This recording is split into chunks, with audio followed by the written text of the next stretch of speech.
Hey everybody, Nick Espinosa, your chief security fanatic here, and today we are actually talking about China because China is trying to collect everyone's DNA. No real surprise, but this is what's going on. So new information has come to light I think everybody needs to know about. This is coming from DNYUZ. Now, Chinese firms are collecting genetic data from around the world, which is part of an effort by the Chinese government and their companies to develop the world's largest biodatabase. And this is according to American intelligence officials and a report that was released today. Now, the National Counterintelligence and Security Center said in this new paper that the United States needs to better secure critical technologies, including artificial intelligence, quantum computing, semiconductors, and other technologies related to the so-called bioeconomy.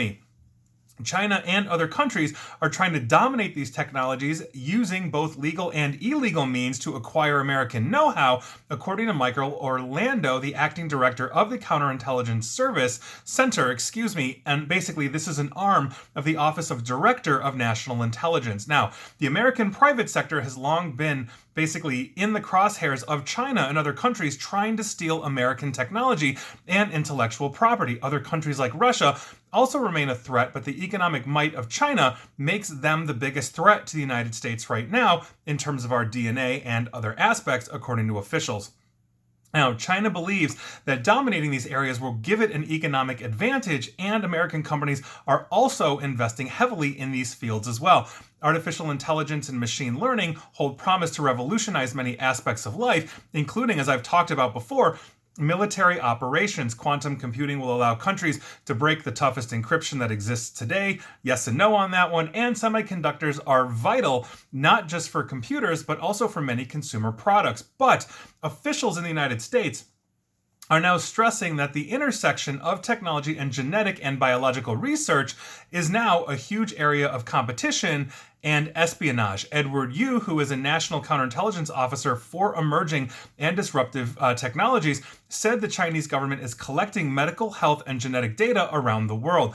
The country that builds the best database of this information will have an edge on developing cures for future pandemics, other medical technologies, and China already has an advantage in this vein, according to Mr. Yu. Now, Beijing, for the record, has a track record of misusing genetic data, according to the Counterintelligence Center. They actually cited a 2019 New York Times report on how China is using genetic tests to track members of the Uyghurs, the predominantly Muslim minority group that they are very heavily oppressing. They have concentration camps for these people. I've done a lot of reporting on that myself. Now, citing a Reuters report, Mr. Yu said that a Chinese company known as BGI, I've talked about them in the past as well, have developed a neonatal genetic test with the Chinese military that had enabled it to collect information from millions of people around the world. The firm gained a foothold in the United States in 2013 when it purchased an American genetics firm. Now, according to the Counterintelligence Center, they also highlighted investments by WuXi, who bought a Pfizer manufacturing plant in China. They also announced a production facility in Massachusetts and made an investment in 2015 in 23andMe, the consumer genetics company. 23andMe, for the record, said that fears that China is stealing its data are misplaced. I'll talk about that in a little bit. WuXi, according to them, has less than 1% investment in 23andMe and has never received customer data, according to Jackie Cook Haggerty, the company's deputy counsel general, in a statement. No data has ever been shared with a Chinese-owned company, and no investor has access to the data, she says.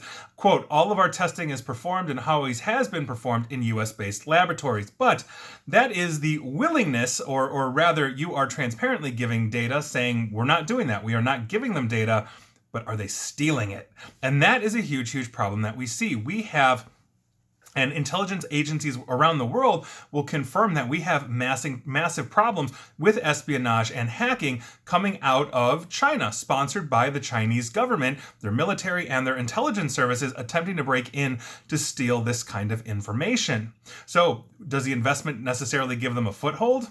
You tell me. But the problem that we have here is that as we are looking at this, we can see that companies, especially private companies like 23andMe, where millions and millions and millions of people, including millions of Americans, have actually submitted their DNA to them, to these, to basically find long-lost relatives, that half-brother you never knew you had, et cetera, or to find serial killers in the case of the Golden State Killer, which was, using a different service than 23andMe. But this is what we're talking about here.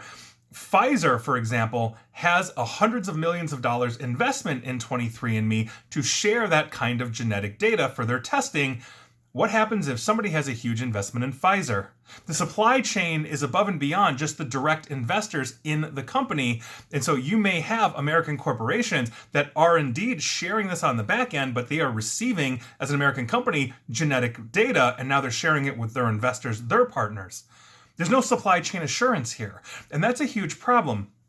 And the last thing that I want, just basically as a privacy advocate, is any government, including the United States, to get my genetic information. They're going to have biometrics on me. I have a driver's license, which means my photo is in the system. I've never given out my fingerprints, for example, to do something like Trusted Traveler, and I've never been arrested. So, here we go. We'll keep counting those years that I'm not arrested, ideally. And so by virtue of that, the last thing I want to do is give these things away. I wrote an article for Michael Smerconish of CNN and SiriusXM fame's website a few months back talking about the core issues with the privacy problems that we have with DNA and with China on the rise, and basically using and leveraging the companies that are in China that have to adhere to Chinese government policy as they are investing in these DNA and genetic companies around the world. At whatever level, it ends up being a large problem, especially if they are attempting to gain access or are receiving access by virtue of their agreement of investment. So this is a huge problem. We're going to see where this goes, but as we see a rise of authoritarianism around the world, as I've talked about before, having this kind of information on citizens, not just in your country, but in countries all over the place, is a very concerning thing as you continue to try to spread your surveillance, your authoritarianism, and your privacy violations. So that is your news of the day. Hopefully your DNA is safe and secure in your body and not given to a third-party company. But I know a lot of you watching or listening to this have used the 23andMe's or the MyHeritages or Take Your Pics of the world and understand you have lost control of that bit of that information. You are trusting that they are not going to be giving that out or simply getting hacked by an intelligence service who will make a copy of it. And please like, share, follow me here on Facebook and Twitter at NickAESP. And please feel free to subscribe to me at YouTube as well. And as always, stay safe, stay online, and please stay private. Thanks, everyone.